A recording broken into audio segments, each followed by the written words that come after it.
नमस्कार, स्वागत है आप सभी का आर न्यूज पर। आपके साथ मैं हूं पल्लवी रविंद्र सिंह। राष्ट्रपति रामनाथ कोविंद जम्मू कश्मीर और लद्दाख दौरे पर हैं। इस साल परंपरा से राष्ट्रपति लद्दाख के द्रास क्षेत्र में जवानों के साथ दशहरा मनाएंगे। आमतौर पर राष्ट्रपति राष्ट्रीय राजधानी दिल्ली में दशहरा मनाते थे। पहले इसी के साथ राष्ट्रपति रामनाथ कोविंद आज द्रास स्थित कारगिल युद्ध स्मारक पर श्रद्धांजलि अर्पित करेंगे और अधिकारियों और जवानों के साथ संवाद करेंगे। राष्ट्रपति भवन के बयान के मुताबिक राष्ट्रपति रामनाथ कोविंद लद्दाख और जम्मू कश्मीर की यात्रा पर हैं। इससे पहले कल राष्ट्रपति रामनाथ कोविंद ने सिंघू घाट और लेह में सिंधु दर्शन पूजा की और उधमपुर में आपको बता चले सैनिकों के साथ संवाद किया। दशहरा आज मनाया जा रहा है। वहीं राष्ट्रपति रामनाथ कोविंद ने दशहरा की पूर्व संध्या पर कल देश के नागरिकों को बधाई दी और उम्मीद जताई कि त्योहारी सीजन के नैतिक आधार को मजबूत करेगा और सभी को राष्ट्र निर्माण के लिए प्रेरित करेगा। राष्ट्रपति ने अपने संदेश में कहा है कि विजयदशमी के पवित्र मौके पर मैं भारत और विदेशों में रहने वाले अपने नागरिकों को बधाई और शुभकामनाएं देता हूं।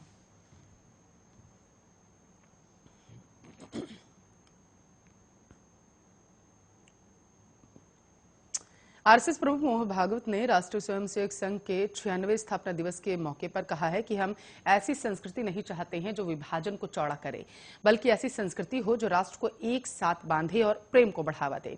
उन्होंने कहा है कि मंदिर पाने शमशान एक हो, भाषा ऐसी होनी चाहिए जिससे समाज जुड़े। समाज में भेद पैदा करने वाली भाषा नहीं होनी चाहिए। नई पीढ़ी को इतिहास जानना ही चाहिए। स्वतंत्रता के साथ ही हमें विभाजन का दर्द भी मिला। आरएसएस प्रमुख ने कहा है कि बढ़ती आबादी से देश में कई तरह की परेशानियां हुई हैं, इसलिए जनसंख्या नीति पर दोबारा विचार की बेहद जरूरत। उन्होंने कहा जनसंख्या नीति होनी चाहिए। हमें ऐसा लगता है कि इस पर फिर से विचार किया जाए। 50 साल आगे तक का विचार कर एक नीति बनानी चाहिए और उस नीति को सब पर समान रूप से लागू कर देना चाहिए, क्योंकि जैसे जनसंख्या समस्या बन रही है उसी तरीके से जनसंख्या का असंतुलन भी समस्या बन रहा है देश और दुनिया में। इसमें किसी के प्रति बुरा भाव नहीं होना चाहिए। भागवत ने आगे अपनी बात को बढ़ाते हुए कहा, विभिन्न जातियों और समुदायों और विभिन्न क्षेत्रों के कई स्वतंत्रता सेनानियों ने स्वतंत्रता के लिए महान बलिदान और तपस्या की। समाज ने भी इन बहादुर आत्माओं के एक साथ एकीकृत इकाई के रूप में गुलामी का दंश सहा। उन्होंने कहा कि कोरोना संकट से सीखने की बेहद जरूरत। भागवत ने कहा, सोशल मीडिया आग में घी डालने का काम करने लगा है। देश में अराजकता फैलाने का काम हो रहा है और इसके साथ साथ विजयदशमी के अवसर पर आरएसएस ने नागपुर में अपने मुख्यालय में शस्त्र पूजन किया। इस दौरान मंच पर आरएसएस प्रमुख मोहन भागवत भी मौजूद रहे।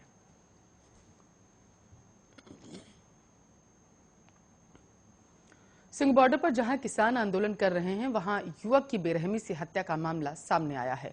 मिली जानकारी के मुताबिक उसके हाथ काटकर शव को बैरिकेड से लटकाया गया। शव मिलने के बाद से ही सिंघ बॉर्डर पर हंगामा शुरू हो गया। आंदोलनकारी शुरुआत में पुलिस को भी मुख्य मंच के पास नहीं जाने दे रहे थे। हालांकि बाद में कुंडली थाना पुलिस ने शव को उतारा और सिविल हॉस्पिटल लेकर पहुंची। सिंघ बॉर्डर पर आंदोलनकारियों के मुख्य मंच के पास सुबह शख्स का शव लटका मिला। उसकी उम्र 35 साल बताई जा रही। युवक के शरीर पर धारदार हथियार से हमले के निशान है। जिस युवक को मारा गया उसका हाथ कलाई से काट दिया गया। इस हत्या का आरोप निहंगों पर लग रहा है। बताते चले कि दिल्ली, हरियाणा और यूपी की अलग अलग सीमाओं पर किसान 3 नए कृषि कानूनों के खिलाफ धरना दे रहे हैं। इस धरने को 9 महीने से ज्यादा का वक्त बीत चुका है। किसान संगठनों और सरकार के बीच कई मीटिंग्स भी हुई हैं, लेकिन अब तक कोई हल नहीं निकल सका। किसानों का कहना है कि वे लोग कृषि कानूनों की वापसी से पहले नहीं हटेंगे। वहीं सरकार का कहना है कि वह कानूनों को वापस नहीं लेगी, लेकिन किसानों के बताए संभव बदलाव करने के लिए सरकार जरूर तैयार।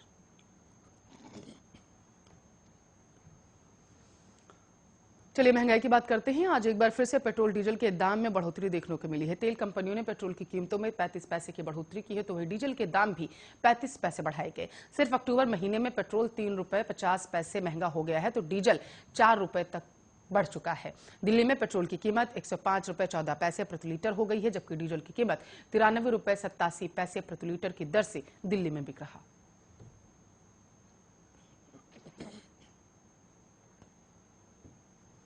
तो महाराष्ट्र की उद्धव सरकार में मंत्री जितेंद्र आव्हाड को अनंत कर्मुसे अपहरण और मारपीट मामले में गुरुवार को गिरफ्तार कर लिया गया। हालांकि बाद में उन्हें ठाणे कोर्ट ने जमानत पर रिहा कर दिया है। आपको बता चले, जितेंद्र को अनंत कर्मुसे नाम के शख्स के साथ मारपीट के मामले में गिरफ्तार किया गया था। अनंत कर्मुसे ने आरोप लगाया था कि उन्हें जितेंद्र के लोगों ने किडनैप किया था। इसके बाद वे जितेंद्र के बंगले पर गए, जहां उनके साथ मारपीट की गई।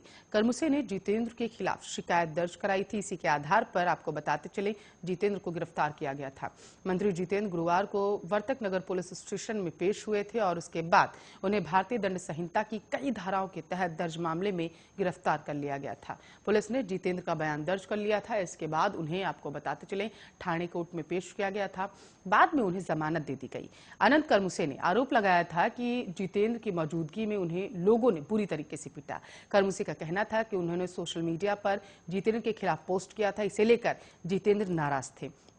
आपको बताते चले करमुसे सिविल इंजीनियर हैं। उन्होंने जितेंद्र की मॉर्फ तस्वीर पोस्ट की थी। आरोप है उन्हें जितेंद्र के लोगों ने घर से उठा लिया, इसके बाद उनके साथ मारपीट की। इस मामले में आपको बताते चले जितेंद्र के बॉडीगार्ड पहले ही गिरफ्तार हो चुके हैं।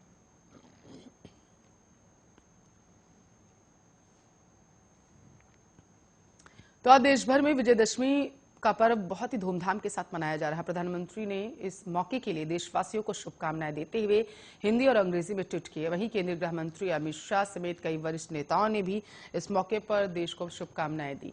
प्रधानमंत्री मोदी ने कहा है कि विजयदशमी के पावन अवसर पर आप सभी को अनंत शुभकामनाएं। केंद्रीय गृह मंत्री अमित शाह ने ट्वीट कर समस्त देशवासियों को विजयदशमी की हार्दिक शुभकामनाएं दी।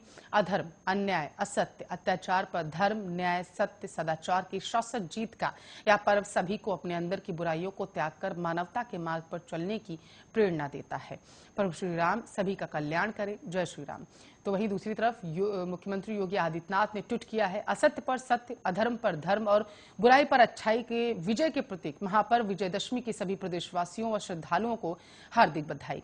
आइए हम सभी अपने अंतस के राम को जागृत करें और समाज में व्याप्त सभी बुराइयों की समाप्ति हो संकल्पित हो सके। जय श्री राम। आपको बताते चले आज सुबह महाराष्ट्र के नागपुर में विजयदशमी के अवसर पर राष्ट्रीय स्वयंसेवक संघ मुख्यालय में प्रमुख मोहन भागवत शस्त्र पूजन उन्होंने किया है।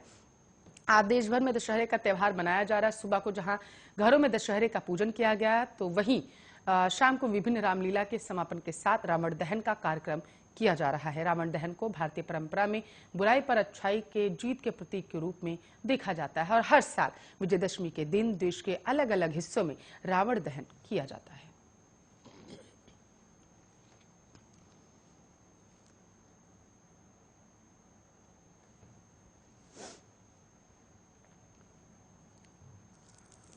चलिए खबरों में आगे बढ़ते हैं। आपको बताते हैं जम्मू कश्मीर के पुंछ में आतंकियों में से सुरक्षा बलों की गुरुवार को एक बार फिर से मुठभेड़ हुई। इस दौरान जूनियर कमीशन्ड अधिकारी और एक जवान जख्मी हो गए हैं।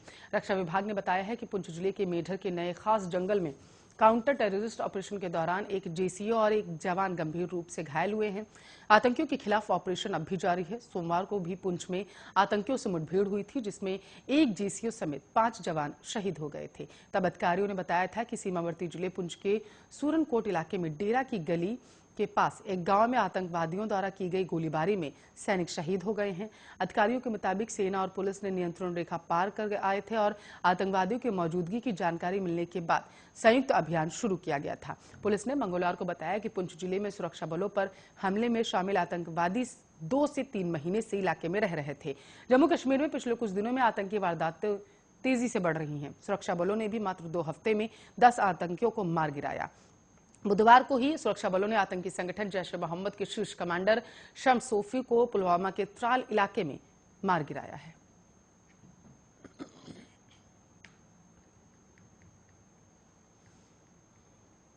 तो त्योहारों को देखते हुए देश की राजधानी दिल्ली में हाई अलर्ट जारी कर दिया गया है। पुलिस एजेंसियों से मिली जानकारी के मुताबिक दिल्ली पुलिस ने राजधानी में अपनी पैनी नजर बना रखी है। पुलिस जितने दिन के वक्त चौकस रहती है, उतना ही रात्रि में भी चौकस दिख रही है। दिल्ली पुलिस की कई टीमें अलग अलग इलाकों में तैनात की गई हैं। चेक पॉइंट पर गाड़ियों को रोककर चेकिंग की जा रही है। दिल्ली के डीसीपी दीपक यादव ने कहा है कि खुफिया एजेंसियों से इनपुट जो मिले हैं वो खतरे को काफी हद तक बढ़ा देते हैं। हम सुरक्षा को लेकर किसी तरीके की कोई चूक नहीं करना चाहते, जिसको लेकर चेकिंग समेत कई कार्य पुलिस कर रही है। बताते चले त्योहारों को देखते हुए दिल्ली में आतंकी हमले का अलर्ट जारी किया गया। खुफिया एजेंसी से मिले इनपुट के बाद दिल्ली की सुरक्षा बढ़ा दी गई। दिल्ली पुलिस ने बाजारों में सुरक्षा बढ़ा दी। होटल्स और गेस्ट हाउस पर नजर रखी जा रही है। किराएदारों के वेरिफिकेशन पर भी जोर दिया गया। बताते चले, दिल्ली पुलिस की स्पेशल सेल ने 14 सितंबर को पाकिस्तान स्थित एक आतंकी मॉड्यूल का भंडाफोड़ किया था। 7 संदिग्ध आतंकवादियों को गिरफ्तार किया गया था, जो इस त्योहारी सीजन के दौरान देश में आतंकी हमले करने की योजना बना रहे थे। आरोपी तब पुलिस की हिरासत में।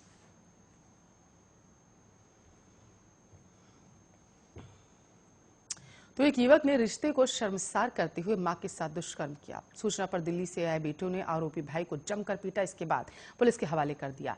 आरोपी को मंगलवार को जेल भेज दिया गया। आपको बताते चले, भमोरा थाना क्षेत्र के एक गांव की महिला ने पुलिस को तहरीर में बताया था कि उसके 6 लड़के हैं और इनमें से 5 दिल्ली, पंजाब और हरियाणा में मजदूरी करते हैं, जबकि तीसरे नंबर का गांव में ही मां के साथ रहता था। 10 अक्टूबर की रात महिला घर में अपने कमरे में सो रही थी। रात 11:30 बजे के आसपास उसका बेटा घर में आया और भूख लगने की बात कहकर खाना मांगने लगा।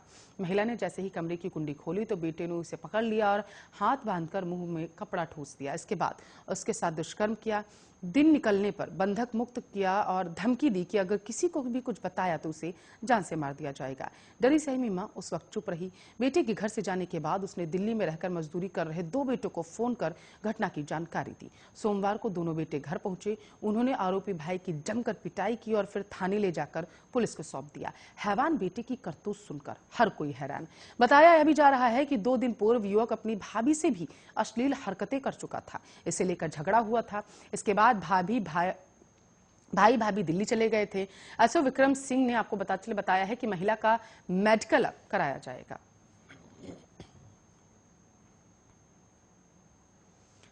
तो आनंद विहार दिल्ली की ओर से गंडा नाला के पास ट्रेन दुर्घटना में गुरुवार को 2 लोगों की जान चली गई है। जब कर्मचारी मौके पर पहुंचे तो देखा एक शव रेलवे ट्रैक पर पड़ा हुआ था, जबकि दूसरे शरीर का आधा ऊपरी हिस्सा नाले में और बाकी आधा हिस्सा ट्रैक पर फेंका गया।